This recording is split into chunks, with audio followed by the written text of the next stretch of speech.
నలుగు ఇండస్ట్రీలో రాజమౌళి గారు సినిమా తీసిన తర్వాత ఎలా అయితే ఆ సినిమాని పబ్లిసిటీగా చేస్తారో, నువ్వు కూడా అలాగే సినిమాని పబ్లిసిటీ చేస్తావని చెప్పి ఒక ఉంది. అది నిజమేనంటావా?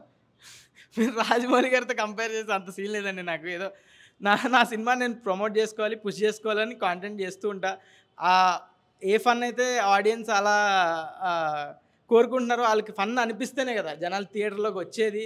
లేకపోతే ఓటీటీలో చూసేది. ఏదైనా వాళ్ళకి ఉండాలి కదా! వాళ్ళకి ఆ మోటివ్ రావాలంటే ఎంతో కొంత ఎంటర్‌టైన్ చేయాలి వాళ్ళని. వాళ్ళు సోషల్ మీడియాలో ఎంటర్‌టైన్ చేస్తే అదే ఎంటర్‌టైన్‌మెంట్ సినిమాలో కూడా ఉంటుందని వాళ్ళు ఫిక్స్ అయ్యి వస్తారన్న నమ్మకంతో చేస్తా. సినిమాలో కూడా అంతే అంతకన్నా ఎక్కువ ఫన్ ఉంటది. So, hopefully they will turn out in theatres. Yeah! ఏంటి ఇప్పుడు అంటే ఈటీవీ విన్‌కి అగ్రీమెంట్ ఏమన్నా చేసావా? నేను ఆర్టిస్ట్‌గా ఉన్నంత కాలం మీకే చేస్తా అని చెప్పి. అలాగే వాళ్ళు కూడా నువ్వు మా దాంట్లో సినిమాలు చేసే ప్రతీదీ నీకు హిట్టే వస్తదని చెప్పి వాళ్ళేమైనా చెప్పడం జరిగిందా? అలా ఏం లేదండి. వాళ్ళు ఆహ్, నాకు 90స్ సీరీస్ చేశా. అది మంచిగా హిట్ అయింది. వాళ్ళకొక నమ్మకం ఉంది నేనంటే. సో, నాకు కూడా వాళ్ళే క్లోజెస్ట్ నేను వర్క్ చేస్తున్న వాళ్ళలో. సో, నా దగ్గర మంచి స్క్రిప్ట్ వచ్చిన తర్వాత వాళ్ళకే తీసుకెళ్ళి చెప్పడం జరిగింది. వాళ్ళకి నచ్చకపోతే వేరే దగ్గరికెళ్ళేది గానీ, వాళ్ళకే నచ్చి మేమే చేస్తామని కూర్చుంటే ఇంకా వాళ్ళతోనే చేసాం. ఓకే. ఇప్పుడు 'ఆదిత్య' గారు ప్రొడ్యూస్ చేశారు. ఆల్రెడీ 90స్‌కి డైరెక్షను. అవును. ఎలా అనిపించింది? అంటే డైరెక్టర్‌గా, ఒక ప్రొడ్యూసర్‌గా ఎలా మేనేజ్ 90స్ 90స్ డైరెక్టరే ప్రొడ్యూసర్ అవ్వడం అయితే నాకు చాలా close. Is like my brother. ఆయనే ప్రొడ్యూస్ చేయడం అంతా ఒక ఫ్యామిలీ లాగే ఉండింది. ఏం ప్రెషర్ లేకుండా అంతా కూల్‌గా అందుకనే అంత మంచి అవుట్‌పుట్ కూడా వచ్చింది. మ్యూజిక్ వచ్చి 'ఆదిత్య', ప్రొడ్యూసర్ వచ్చి 'ఆదిత్య', యాంకర్ ఇప్పుడు నా పేరు కూడా 'ఆదిత్య'. ఎలా అనిపిస్తుంది 'ఆదిత్య'? చాలా మంచిగా అనిపిస్తుందండి. మెయిన్‌గా మీరే నా ఫేవరెట్ ఆదిత్య. సరే. ఇప్పుడు అంటే ప్రతి సినిమా ఒక లవ్ స్టోరీ ఒకలా ఉంటది. ఇది love story with full comedy అంట. ఎలా ఉండబోతుంది థియేటర్స్?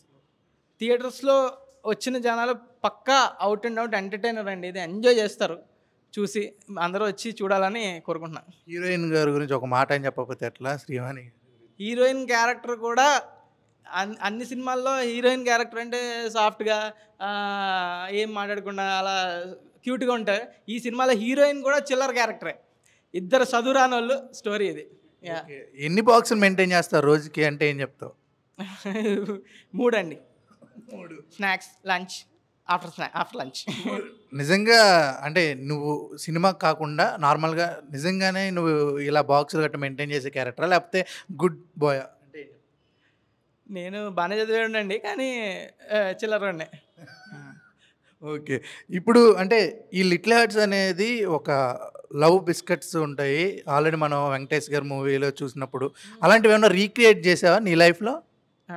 అంత సీన్ లేదండి. శుద్ధ పూసని అంత అమ్మాయిలు అంత అంత జోలికెళ్ళే టైప్ కూడా కాదు. ఫస్ట్ బెంచ్‌లో కూర్చోనేవాడిని నేను 10థ్ క్లాస్ వరకు. అంటే అంటే డైరెక్ట్ నేను అర్థం టీచర్ చేసుకోలేదు. కంట ఫస్ట్ బెంచ్‌లో కూర్చొని. ఆ! ఆ! అలా అనుకోవచ్చు. ఓకే. ఇప్పుడు అంటే 2 చూసుకుని 90స్ కూడా చాలా ఫన్ను. అలాగే చూసినప్పుడు కూడా అరే! నేనున్నప్పుడు ఇలాగే చేసేవాడిని గదా! అని 90స్. అలాగే ఈ మూవీలో కూడా ఆ క్యారెక్టర్ ఇంటర్మీడియేట్ ఉన్న వాళ్ళకి కూడా అలాగే అనిపిస్తదా? తప్పకుండా అనిపిస్తదండి. ఫుల్ రిలేటబుల్ ఉంటది. స్టూడెంట్స్ రిలేట్ అవుతారు. ఇంటర్మీడియేట్ అన్నిటికి స్టూడెంట్స్ గానీ, యంగ్ జనరేషన్ అంతా రిలేట్ అవుతారు. పేరెంట్స్ వస్తే రాజీవ్ కనకాల గారి క్యారెక్టర్ గానీ, కంచి గారి క్యారెక్టర్ గానీ అందరూ ఆ ఫాదర్స్ క్యారెక్టర్ బాగా రిలేట్ అవుతారు. వాళ్ళ కొడుకులు ఇలాగే చేస్తారన్నట్టు రిలేట్ అయ్యి బాగా ఎంజాయ్ చేస్తారు సినిమాని. ఇప్పుడు ఫాదర్‌గా 'శివాజీ' గారా? 'రాజీవ్ కనకాల' గారా అంటే ఏం చెప్తావు? నాకు 2 కళ్ళు లాంటివి బ్రో. 2 కళ్ళు 2 నాన్నలు ఉండరు గదా! ఒకటే నాన్న వేరు కళ్ళు. మా డాడీకి ఓటేస్తా. ఏదది? సొంత డాడీ. సూపర్. సూపర్. బానే కవరింగ్ చేస్తున్నావు. కానీ అంటే నాకేమనిపించిందంటే 'శివాజీ' గారిది ఒక రూటు. కొత్తగా ట్రై చేద్దామని చెప్పి 'రాజీవ్ కనకాల' గారికి ఇచ్చారా? లేకపోతే డైరెక్టర్‌కి ఆ క్యారెక్టర్‌కి రాజీవ్ కనకాల గారు కరెక్ట్ అనిపించి క్యాస్ట్ చేశారండి. ఓకే. ఇప్పుడు 'ఆదిత్య' గారు ఇంకో మూవీ చేయబోతున్నారు 'సితార' బ్యానర్‌లో. దాంట్లో ఏమన్నా నీ క్యారెక్టర్ ఏమన్నా ఉంటదా? అంటే నీ తమ్ముడు క్యారెక్టర్ పెద్దయ్యాడు. మరి నీ క్యారెక్టర్ ఏమన్నా చూపిస్తారా? ఆహ్, నా క్యారెక్టర్ అయితే ఉండదండి. కానీ అది కూడా చాలా బావుంటది సినిమా. ఆదిత్య సొంత పర్సనల్ ఎక్స్‌పీరియన్స్‌తో తీసిన స్టోరీ అది. చాలా హార్ట్‌ఫుల్ అండ్ ఎమోషనల్ ఉంటది ఆ సినిమా కూడా. చాలా బావుంటుంది. ఓకే. మరి నెక్స్ట్ నీ ప్రాజెక్ట్స్ అంటే ఏం చెప్తావు? నెక్స్ట్ నా ప్రాజెక్ట్స్ చూడాలండి. ఏమైనా మంచి స్టోరీ వస్తే చేయాలి. ఇప్పటి వరకు ఇంకేం అవ్వలేదా? ఇంకేం ఫైనలైజ్ అవ్వలేదు. ఫైనలైజ్ అయితే డెఫినెట్లీ అనౌన్స్ చేస్తాం. అంటే నువ్వు ఇందాక ఒక మాట అన్నావు.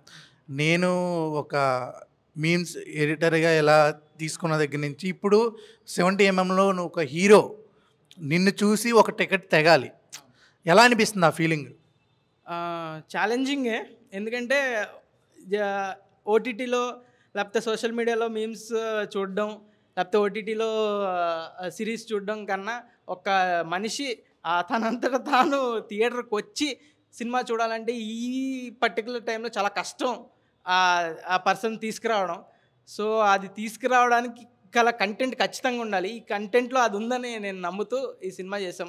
ఖచ్చితంగా I hopefully audience will turn out. నార్మల్‌గా మనం హీరో చిన్నప్పుడు అంటారు కదా! మన ఫ్రెండ్స్ కూడా అంటారు. నేను హీరోరా చేస్తానురా అంటే, నువ్వు హీరోవా అని అంటారు కదా! అలాంటోళ్ళకి ఒక ముక్కలో చెప్పాలి అంటే ఏం చెప్తావు? ఏం చెప్పనండి, హీరో అనేం కాదు.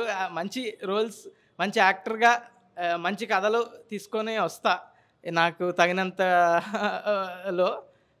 సో ఆడియన్స్ ఎప్పుడు నన్ను చూడడానికి వచ్చినా కూడా డిసప్పాయింట్ అవ్వకుండా క్వాలిటీ కంటెంట్ ప్రొవైడ్ చేస్తానని ఐ బిలీవ్. ఇప్పుడు ఎయిర్ కూడా ఇంటర్మీడియట్ అలాగే హాస్టల్లో. మరి దాంట్లో ఎందుకు మిస్ అయింది నీ క్యారెక్టర్? అంటే ఇప్పుడు ఏమో అండి, నాకేం తెలుసు. నార్మల్‌గా అదే కాంపౌండ్ కదా! ఈటీవీ విన్నే కదా! ఎందుకు మిస్ అయింది? లేదండి, నాకు తెలీదు. ఆ డైరెక్టర్‌కి ఎప్పుడైనా డైరెక్టర్ స్టోరీ రాసుకున్నప్పుడు particular characters, particular type of పర్సన్‌ని ఇమాజిన్ చేసుకుంటారు. వాళ్ళకి తగ్గట్టుగా క్యాస్ట్ చేసుకుంటారు. మేబీ అది నాకు రీచ్ అవుట్ కూడా అవ్వలేదు మేబీ. ఓకే. ఇప్పుడు మ్యూజిక్ డైరెక్టర్ కూడా 4 ఇయర్స్ నుంచి మీ రూమ్‌మేట్ అన్నారు. అంటే మీ ఫ్రెండ్స్. మ్యూజిక్ గురించి మాట్లాడాలి. ఇది ఆల్రెడీ సాంగ్ లాంచ్ కాబట్టి మ్యూజిక్ గురించి ఒక మాట చెప్పాలంటే ఏం చెప్తావు? మ్యూజిక్ చాలా అంటే చాలా ఫ్రెష్‌గా ఉంటుంది మ్యూజిక్. మీరు రెగ్యులర్ అన్ని సినిమాల్లో పాటల్లో ఉండవు. చాలా అంటే చాలా ఫ్రెష్‌గా ఉంటుంది. ఒక కొత్త బ్రీజ్ ఫీల్ వస్తుంది మీకు సినిమా చూసినప్పుడు కానీ, మ్యూజిక్ వింటున్నప్పుడు కానీ. ఎందుకంటే నా రూమ్మేట్, నా ఫ్లాట్మేట్ తోనే మ్యూజిక్ డైరెక్టర్ కాబట్టి నేను ఆయన్ని సావుగొట్టి మంచిగా చేయించడానికి చాలా ట్రై చేసి, ఆడు beautiful musician he is. You will see his work on September 12th and మీరు పాట వింటే మీకు అర్థమవుతుంది. వాడు చాలా అంటే చాలా వర్క్ పెడతాడు. ఒక సాంగ్ కానీ, ఒక బ్యాక్గ్రౌండ్ స్కోర్కి కానీ అంత వర్క్ పెట్టినప్పుడు దట్ రిఫ్లెక్ట్స్ డెఫినెట్లీ. ఆడియన్స్ కూడా ఫీల్ అవుతారు అది. నాకు తెలిసి రూమ్మేట్‌గా ఉన్నప్పుడు అంటే ఆయన మ్యూజిక్ డైరెక్టర్, నువ్వు ఆర్టిస్ట్ అంటే ఆయన నిన్ను నమ్మి ఉంటాడు. ఎప్పటికైనా మావాడు పెద్దోడు అవుతాడు. నువ్వు కూడా ఆయన నమ్మి ఉంటావు కదా! అంటే ఎప్పుడైనా ఒక సందర్భం వచ్చిందా? అయిపోయారు ఇద్దరు. ఆయన మ్యూజిక్ అయిపోయారు, నువ్వు ఆర్టిస్ట్ అయిపోయారు. ఎప్పుడైనా ఒక సందర్భం వచ్చిందా? ఏమన్నా మనసుగా మాట్లాడుకున్నారా ఎప్పుడైనా? అంటే అర్థం కాలేదు. అవ్వకముందు మీరు ఫ్రెండ్స్ కదా! అయ్యారు కదా! ఇప్పుడు ఆల్రెడీ వచ్చింది, సినిమా వరకు వచ్చింది. ఏదైనా మూమెంట్ ఏదైనా షేర్ చేసుకున్న మూమెంట్ ఏమైనా ఉందా మీ ఇద్దరు? డెఫినెట్లీ అండి. ఒకే ఫ్లాట్లో ఉంటున్నాం, కష్టాలు ఉంటాయి, హ్యాపీ మూమెంట్స్ ఉంటాయి, అన్నిటిని చెరిష్ చేసుకున్నాం. ఇది కూడా మంచి ఛాలెంజింగ్ పొజిషన్. ఇప్పుడు ఈ సినిమా ఆడాలి, వాడికి హెల్ప్ అవ్వాలి, నాకు హెల్ప్ అవ్వాలి, ఈ జనాలకి నచ్చాలి. సో ఈ ఛాలెంజ్ని ఫేస్ చేయాలి అంతే. సూపర్. లాస్ట్‌గా ఆ పాట ఒక్కసారి హమ్ చేస్తే దాన్ని ఎండ్ చేద్దాం. రాజాగాడికి రోజా దొరుకునా, సైకిల్ బెల్కి ఎవరైనా జరుగునా. Super and all the best. Thank you.